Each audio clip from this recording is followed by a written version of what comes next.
l'éducation est au centre également des compétences du conseil départemental avec les collèges. Vous en avez plusieurs sur le territoire de Pointe-à-Pitre. Comment entendez-vous mener vos actions?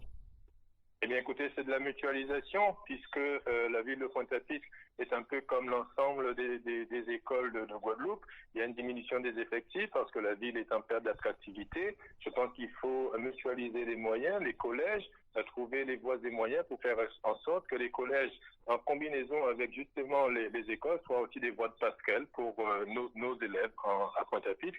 Et moi, comme vous le disiez tout à l'heure, j'ai en charge des affaires scolaires. Je pense qu'il va falloir définir un véritable plan éducatif qui partira depuis la maternelle et pourquoi pas aboutira jusqu'au collège. C'est aussi l'occasion, lorsque nous serons élus en tant que conseillers départementaux, d'entrevoir ces possibilités, de mettre en synergie toutes les compétences tant de la municipalité, donc de la ville de Pointe-à-Pitre, qu'avec également les compétences du conseil départemental. Certains observateurs tendent à penser que le niveau des élèves au collège de Pointe-à-Pitre, notamment, plus singulièrement, mais plus généralement sur l'ensemble de la Guadeloupe, sont en véritable baisse, une baisse de la qualité de nos élèves. Qu'en pensez-vous? Est-ce que vous êtes d'accord avec ça? Est-ce que le conseil départemental doit jouer son rôle dans la remise à niveau de ses élèves?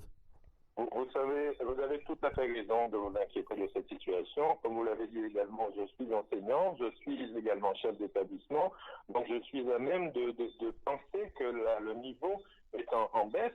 Mais quelque part, il faut aussi mettre en avant nos spécificités, revoir peut-être la culture qu'on inculque à nos élèves, le système éducatif peut-être est à revoir, en tout cas à compléter.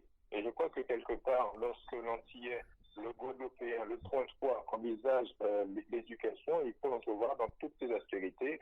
Et voilà pourquoi moi j'ai très envie qu'il y ait une véritable réflexion autour de l'éducation, non seulement à Pointe-à-Pitre, mais également sur toute la Guadeloupe. Peut-être que le conseil départemental peut être aussi l'occasion de remettre en avant un système éducatif qui tienne compte de notre culture, parce que quelque part, il faut que l'on retrouve l'identité guadeloupéenne dans l'éducation.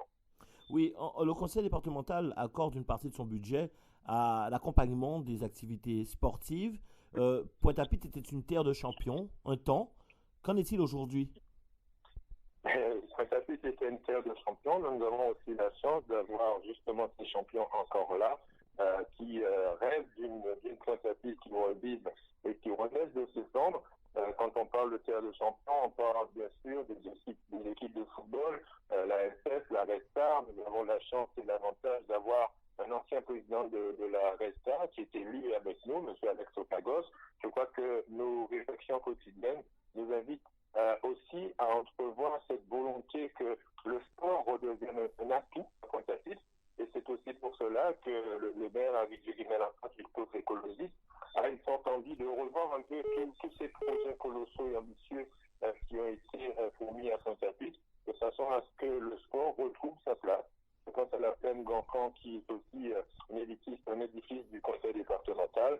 Il va véritablement falloir mener cette réflexion pour voir comment orienter cet espace à un véritable espace sportif qui permette justement une évolution et une concrétisation des projets transportifs, mais qui allie aussi la santé et qui allie également la culture.